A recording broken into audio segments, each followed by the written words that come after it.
Assalamualaikum warahmatullahi wabarakatuh. Perkenalkan, nama saya Daniel Wahyu Ramadhani.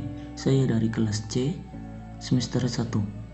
Baiklah, di sini saya ingin menjelaskan tentang fikih munakaha atau fikih pernikahan. Fikih pernikahan. Pernikahan adalah anjuran Allah Subhanahu wa taala bagi setiap manusia untuk mempertahankan dan mempertanggungjawabkan keberadaannya dan mengendalikan perkembangbiakan dengan cara yang sesuai dengan kaidah norma agama. Adapun pernikahan atau munakahat adalah ilmu yang menjelaskan tentang syariat, suatu ibadah termasuk pengertian, dasar hukum dan tata cara yang dalam hal ini menyangkut pernikahan. Pernikahan adalah salah satu ibadah yang paling utama di sisi Allah Subhanahu wa taala dalam pergaulan masyarakat agama Islam dan masyarakat. Secara etimologi bahasa Indonesia, pernikahan berasal dari kata nikah yang kemudian diberi imbuhan awalan per dan akhiran an. Pernikahan dalam Kamus Besar Bahasa Indonesia berarti diartikan sebagai perjanjian antara laki-laki dan perempuan untuk menjadi suami istri. Adapun berdasarkan Al-Quran dan hadis, pernikahan memiliki arti melalui menginjak berjalan di atas, menaiki dan bersegema atau bersetubuh. Secara istilah, pernikahan memiliki arti merangkum, menyatukan, mengumpulkan, serta sikap yang ramah. Adapun pernikahan berasal dari kata al-jamu yang berarti menghimpun atau mengumpulkan. Adapun dasar hukum pernikahan. Dasar hukum pernikahan berdasarkan Al-Quran dan hadis yang dijelaskan dalam Quran surah An-Nisa yang artinya, hai sekalian manusia, bertakwalah kepada Tuhanmu yang telah menciptakan kamu dari seorang diri, dan daripadanya Allah menciptakan istrinya, dan daripada keduanya Allah memperkembangbiakan laki-laki dan perempuan yang banyak. Dan bertakwalah kepada Allah yang dengan mempergunakan namanya kamu saling meminta satu sama lain, dan peliharalah hubungan silaturahmi. Sesungguhnya Allah selalu menjaga dan mengawasi kamu. Rukun dan syarat pernikahan.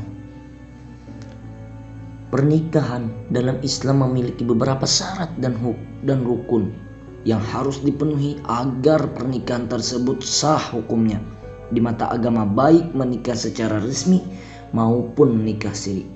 Adapun rukun nikah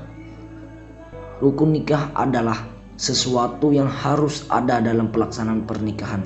Yang pertama, harus mempunyai calon mempelai laki-laki dan perempuan. Yang kedua, wali dari pihak mempelai perempuan. Yang ketiga, 2 orang saksi. Yang keempat, ijab qabul, yang signat nikah yang diucapkan oleh wali pihak perempuan dan dijawab oleh calon mempelai laki-laki. Sedangkan syarat nikah adalah yang pertama, orangnya beragama Islam. Yang kedua, berjenis kelamin laki-laki. Yang ketiga, ada orangnya atau jelas identitasnya. Yang keempat, setuju untuk menikah. Yang kelima, tidak memiliki halangan untuk menikah. Adapun dasar hukum pernikahan, sebagaimana ibadah lainnya, pernikahan memiliki dasar hukum yang disarankan untuk dilakukan oleh umat Islam. Adapun dasar hukum pernikahan berdasarkan Al-Quran dan hadis sebagaimana sudah dijelaskan di dalam Al-Quran, Quran surah An-Nisa ayat 1. Hai sekalian manusia, bertakwalah kepada Tuhanmu yang telah menciptakan kamu dari seorang diri, dan daripadanya Allah menciptakan istrinya, dan daripada keduanya Allah memperkembangbiakan laki-laki dan perempuan yang banyak. Dan bertakwalah kepada Allah yang dengan mempergunakan namanya kamu saling meminta satu sama lain, dan peliharalah hubungan silaturahmi. Sesungguhnya Allah selalu menjaga dan mengawasi kamu. Quran Surah An-Nisa ayat 1. Di dalam Islam, hukum pernikahan ada 5.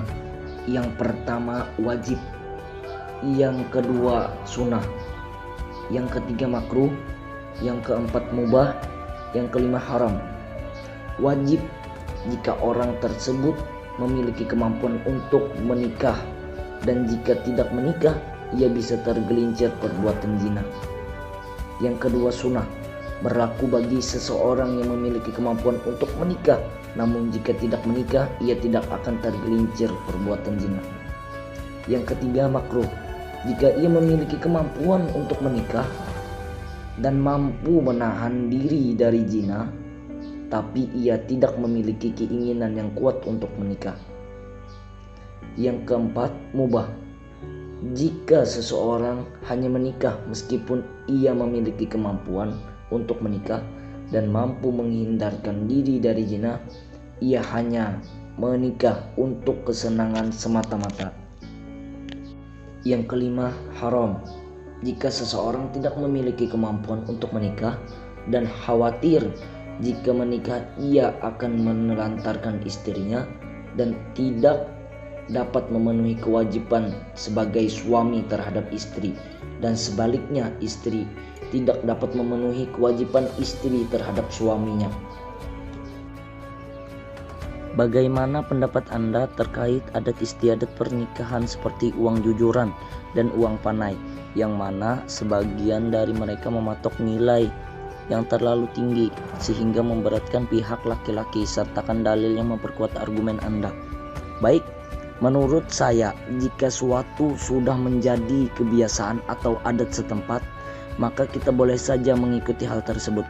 Sedangkan menurut agama dan menurut pandangan saya, hal seperti jujuran atau panai adalah suatu perbuatan yang dapat membebankan atau memberatkan orang lain. Di dalam Al-Quran sudah diterangkan surah Al-Baqarah ayat 286 yang berbunyi la yukallifu nafsan illa wus'aha, yang artinya Allah tidak membebankan kepada hambanya melalui batas kemampuannya. Kita sebagai hambanya tidak boleh memberatkan ataupun kita memaksakan kemampuan orang lain. Terima kasih. Baik, mungkin sekian video dari saya, penjelasan yang saya ucapkan. Salah dan hilaf mohon dimaafkan. Wabillahi taufiq wal hidayah. Assalamualaikum warahmatullahi wabarakatuh.